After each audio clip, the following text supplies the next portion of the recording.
Welcome to the channel, YouTube. If you're playing Digimon Story Cybersleuth and you're here to learn about types and attributes and get a couple extra additional resources at the same time, then you came to the right channel. When the type is strong, that's 1.5.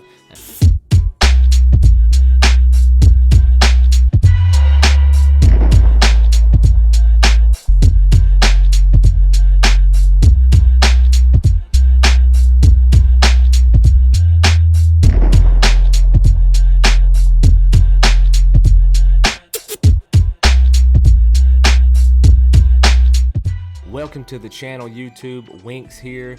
If you haven't already, go ahead and click that like and subscribe button. That way you never miss out on anything that I upload. Also, if this is your first time watching one of my videos, I always post the timestamps down below. But if this is your first time watching the video, I recommend that you watch it all the way through. That way you never miss out on any important information. So we're not going to waste any time. We're going to get right into the video. Today's video is going to be broken up into 4 parts. First part, we're going to talk about types. The second part, we're going to talk about attributes. The third part, we're going to talk about the formula and how those first 2 points kind of tie together and how you see them on the screen. And then the fourth thing we're going to talk about, if you stick around to the end of the video, I got some additional resources that I'm going to share with you. Alright, so the first thing we're going to talk about are the types in this game. There are 4 types in this game. You have vaccine, you have virus, you have data, and then you have free or neutral. They all share kind of like a rock, paper, scissors relationship. One beats the other. And the game does actually talk about this in here. If you hit the menu and you go over to the player icon and then you go to the tutorial, you can scroll down and you can pick types and attributes, and this is where it starts to explain some of this stuff for you. And as you can see on the screen, when you're in battle, if you see a red ring around your target, that's an advantage for you. And if you see a blue one, that you're at a disadvantage. And as you can see on the screen, here's kind of the relationship between the 4 different types. Now, neutral or free is kind of in its own boat. It neither has a strength or a weakness against any of the other ones. But if you think about this logically and how these relationships work, data creates vaccines, so obviously data is going to have an advantage over the vaccine. Vaccines are used to treat viruses, so again, that's how you can think about that, and viruses corrupt data. So that's kind of how the relationship works when it comes to determining their weaknesses. So it's a good rule of thumb when you're in battle, considering that these 3 out of 4 have a strength or weakness against another one, that you have one of each type on your team. That way you're at least 75% covered. When you're in battle, you won't be able to pull this tutorial up, but another way to identify what type your Digimon is by the symbols next to them. And as you can see here on the screen, I've got a neutral or a free type, I've got a data type, a virus type, and then of course I've got my vaccine type. So the neutral is basically identified as like the minus sign on the screen. Data is like a little cube. Virus is the spiked ball looking thing, and then vaccine is the teardrop.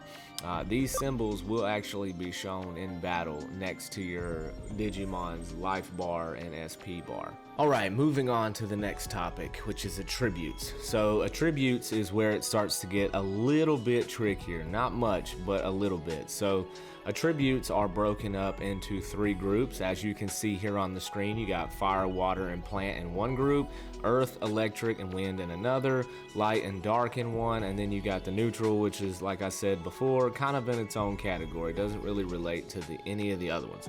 So in Digimon Cybersleuth, there are a total, as of now with the complete edition, there is a total of 341 Digimon total. Out of those 341, 29 of those are dark, 31 of those are light, 38 are earth, 46 are neutral, 53 are fire, 32 are water, 40 are wind, 42 are electric, and 30 are plants. So why am I telling you this? Because what that means, even though they're pretty well balanced as far as the number, statistically speaking, you're more likely to run into a fire, a neutral, or electric. So when you're putting your team together and you're thinking about what combination of Digimon you should have, in my opinion, you should probably have a water, neutral, and an earth type Digimon, or earth element Digimon on your team. Like I said, the game is pretty fairly balanced, so it may not make a huge difference, but statistically speaking, this is probably the route that I personally would go. Some things to keep in mind: moves and the Digimon both can have elements, but the Digimon's multiplier for the element will always be its element. So what that means is if you have a fire Digimon with a plant-based attack attacking a water Digimon, it won't do the double damage for the element. It'll always be its type. Now with the neutral type elements on Digimon, although they don't have a strength or weakness applying to them in the damage calculation, their basic attacks are typically higher than those that do have element attacks. There is also a move called character reversal that's actually very good. What character reversal does, sorry, words are hard. What that does is, if it's successful in hitting the opponent Digimon, it reverses their affinity type. And that can be very useful when you're taking on enemy Digimon and you're having a hard time lowering their health. So moving on to the formula and how all these calculations work, it's pretty simple. So for an advantage, you do double damage, and for a disadvantage, you do half damage. So what that looks like is, if you have a type that's strong and an element that's strong, you'll see things like 3.0 damage on the screen. If the type is strong and the element is weak, you'll see 2.0. If the type is weak and the element is strong, you'll see 0.75, and if both the element and type are weak, you'll see 0.5. If a neutral is involved, that's when you'll see things like 1.5. The way it works, when the type is strong, it's 1.5, and the element is strong, 1.5. Those two together are 3. When the type is strong and the element's weak, that's 1.5 plus 0.5, and you'll get the 2. When you get a weak type and you have a strong element, it's 0.5 times 1.5, and you end up with 0.75. And the last one, again, when both are weak, it's just 0.5. So that's how the formula and the calculations work. All right, so for those of you that have stuck around to the end of the video, you're in luck. I have some additional resources here that I'm going to share with you as well. When I was going through and I was researching, as you can see here on the screen, I found another YouTuber, and I'm going to share with you what he shared with everyone else, and kind of go over what some of these are. So the links for everything as far as his video and the links he also shared will be down below in my description as well. And you can watch his video to see what he's talking about and explain these links specifically, but I'm going to go through and kind of show you as well. So the first one, his video is Digimon Story Cybersleuth Guide, Everything You Need to Know. It's Commander Spubbington, so shout out to him. Again, his link for his video will be down in the description. And these are the two links that I'm talking about specifically. One is the DigiPathFinder, and the other one is Digimon Builds, which I have both pulled up. So we're going to start with the DigiPathFinder. So this one, it's pretty useful.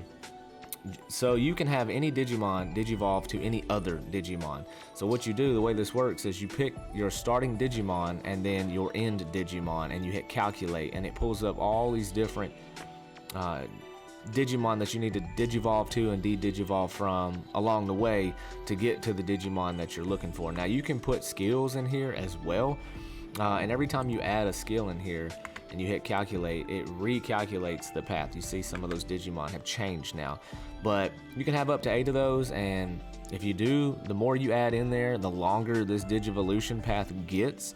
But if you're looking for a specific build on a Digimon, this is a great tool for helping you get to that point. Somebody's already done the legwork for you.